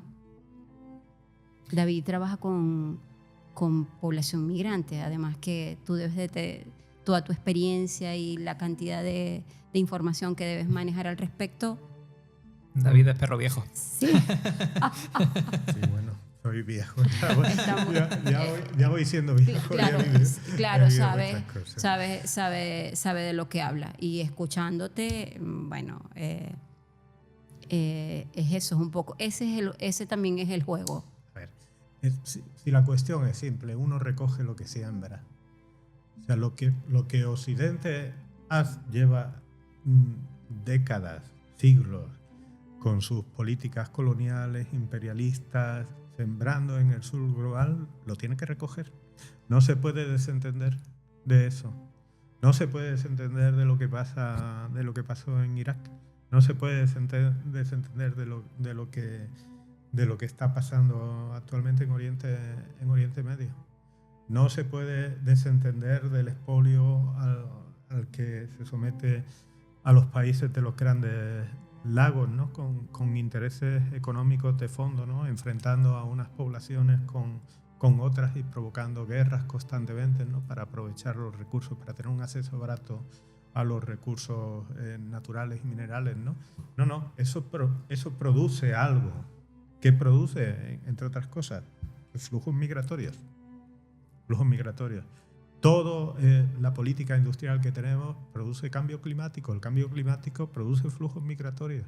Cuando llega la sequía a algunas zonas de África y los agricultores no pueden comer de lo que trabajan, se tienen que mover a otro sitio. Entonces, son siembras, son cosechas de lo que nosotros vamos sembrando. Entonces, intentar desentenderse de ese fruto es poco ético, pero además es que es inútil. O sea, cualquier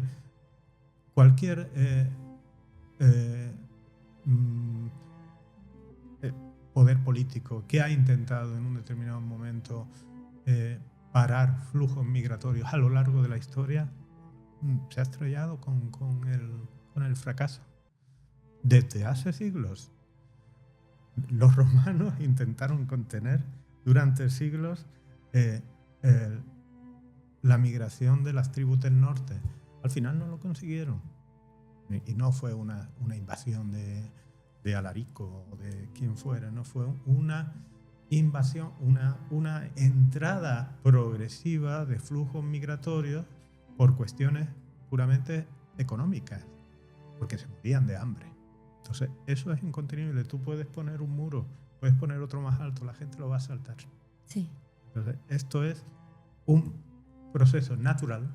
Además, aunque no existieran esas causas de fondo y incluso si no hubiera desequilibrios económicos, la gente habría gente en menor cantidad que seguiría moviéndose, porque es parte de la naturaleza humana. Hay gente que prefiere quedarse y está en su derecho de quedarse, y hay gente que prefiere moverse.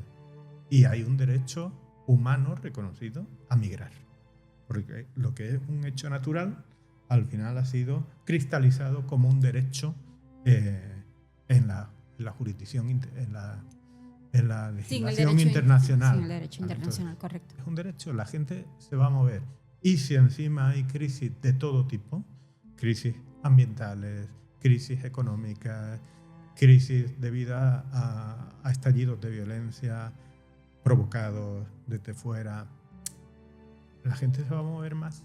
Entonces, esto hay que asumirlo. Es el mundo que tenemos. Que eso produce un reto, por supuesto. Y que lo que le da miedo a la gente es porque, claro, la entrada de población migrante sí produce algo tiene un impacto sobre la cultura. Produce un cambio cultural. Es que la historia de la humanidad es la historia de los cambios culturales. O sea, no existe una España eterna. Sí. España ha cambiado a lo largo.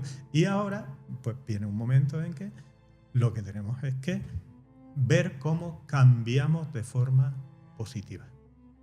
De forma que podamos convivir todos y todas en armonía, ¿no? Creando una cultura nueva entre todos y todas. Que será también España, porque eso será también España. O si no le cambiamos el nombre al país. Sí, a mí me parece interesante esa reflexión, ¿no? O sea, desde el principio de los tiempos España ha sido en su naturaleza multicultural, pero es verdad que a lo mejor tenemos que hacer un esfuerzo por tratar de ser intercultural, que es también el favorecer que haya mayor relación, interconexión, más convivencia real, ¿no? Interacción entre la población autóctona y la población migrante, mayor inclusión desde la base, ¿no? Desde la base real. Entonces, ahí sí que es verdad que tenemos que trabajar un poquito más, pero vamos, no podemos negar que la multiculturalidad es inherente a la naturaleza de nuestro país. Entonces, no tiene sentido esa gente que habla de una España teórica, pura, de algún tipo que eterna. Que dices, ¿de cuándo? Sí, lo que pasa es que la cuenta solo es de los reyes católicos hasta cierto punto, ¿no? Se olvidan de determinadas épocas de la historia, es como que si no existieran, ¿no? Pero, bueno, naturalmente yo estoy muy nueva en la sociedad española, pero yo observo por lo menos una madurez en ese sentido. Es decir, no es la España pura y la España eterna. Yo imagino que habrán sectores un poco casposos. Bien, casposo, buena palabra. Que se opongan, ¿no? Por ejemplo, en el partido de la final, escuché gente gritar ¡Viva Franco!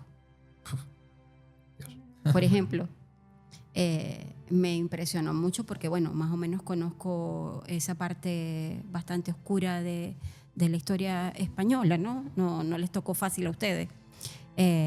Y bueno, nada, no me quiero disgregar mucho, pero es eso, pues, apostar un poco a lo que tú dices, a la interculturalidad.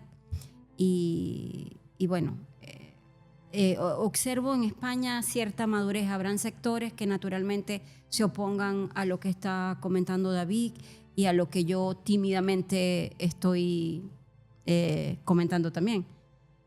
Pero bueno, a ver, es propio de los imperios, ¿no? A veces esa cierta arrogancia, ¿no? Respecto a aceptar cosas, aceptar nuevas miradas, nuevas culturas. Supongo que ustedes como españoles pues tendrán que lidiar eso y además mirarlo siempre desde una perspectiva muy crítica. Porque en el encuentro cultural siempre hay parte que se pierde y parte que se gana. Quedarse solamente con lo que se pierde, con la nostalgia de lo que se pierde, es perder de vista lo que se puede ganar. Eso no conduce a ningún sitio. Porque el cambio se va a dar. Yo parto del hecho de que se va a dar. Es imposible que no haya cambio. Porque la historia de nuestra especie es la historia de la evolución y del cambio. Entonces, ya que el cambio se va a dar, no te quedes en la nostalgia de lo que pierdes. Céntrate en lo que vas a ganar.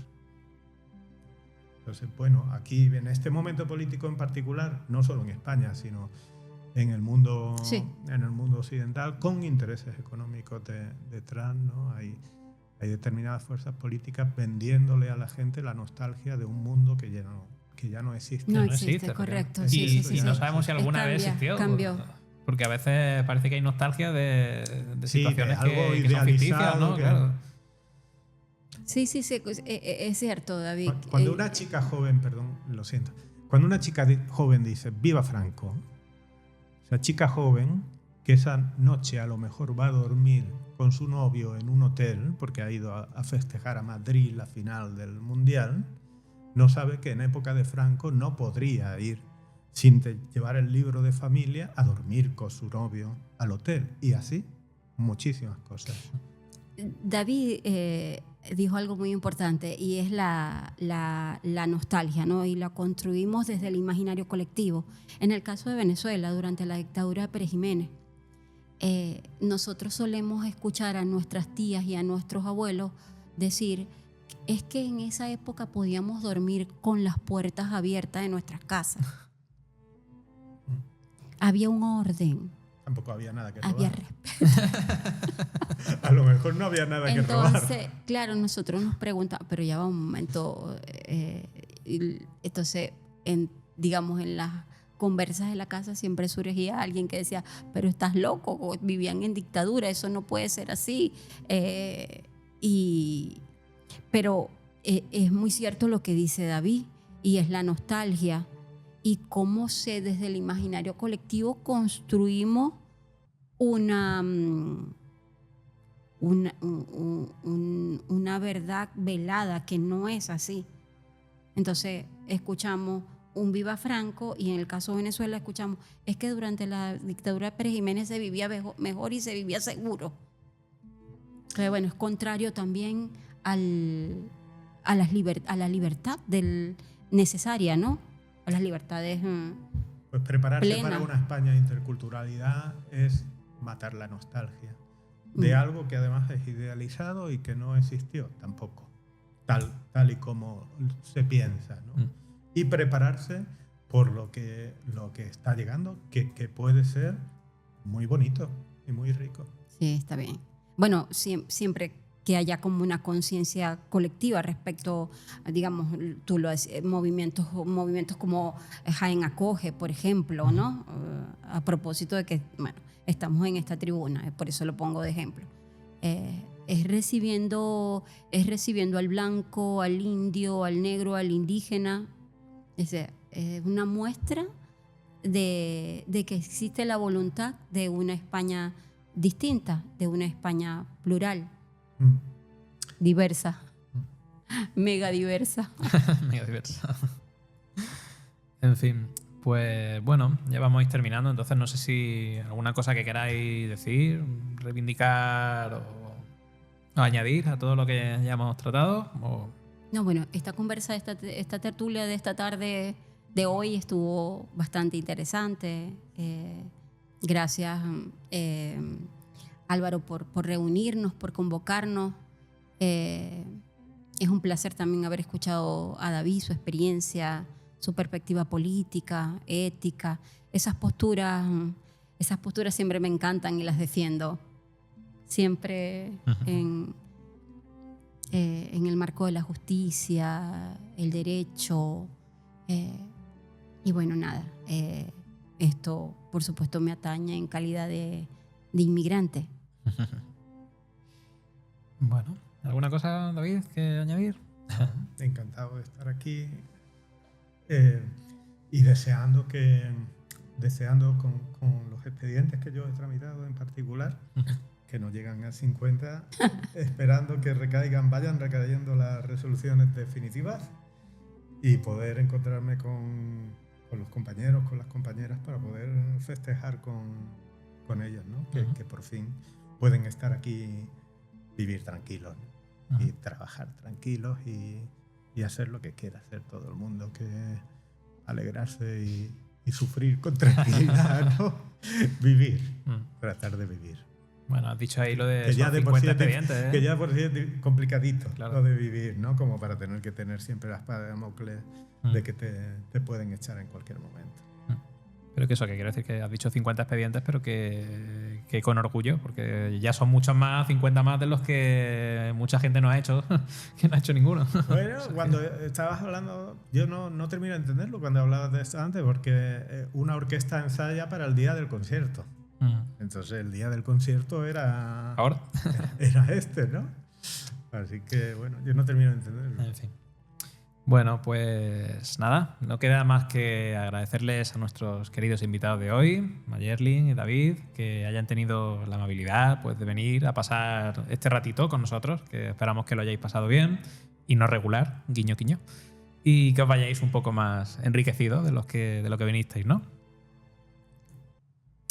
Y bueno, nos vamos a ir despidiendo, así que a quienes nos habéis acompañado en este programa, probablemente esta semana un poco resacosos después de tantas celebraciones con nuestra selección, agradeceros de corazón vuestra presencia y que nos hayáis dedicado un ratito de vuestro valioso tiempo. Deseamos que os haya resultado provechoso y nutritivo.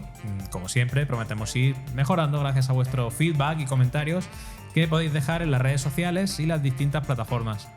Gracias, por supuesto, también a Jaén Acoge y nuestra Federación Sur Acoge por apoyarnos y confiar en este proyecto. Y nos vemos en el próximo programa. Pero antes, os dejamos con una frase para la reflexión del famoso actor y cineasta cubano Alexis Valdés, que dice así: ningún ser humano debería ser considerado ilegal. Decir que un ser humano es ilegal es comparable a decir que una planta, el agua o el viento son ilegales. Las cosas naturales existieron antes que las leyes.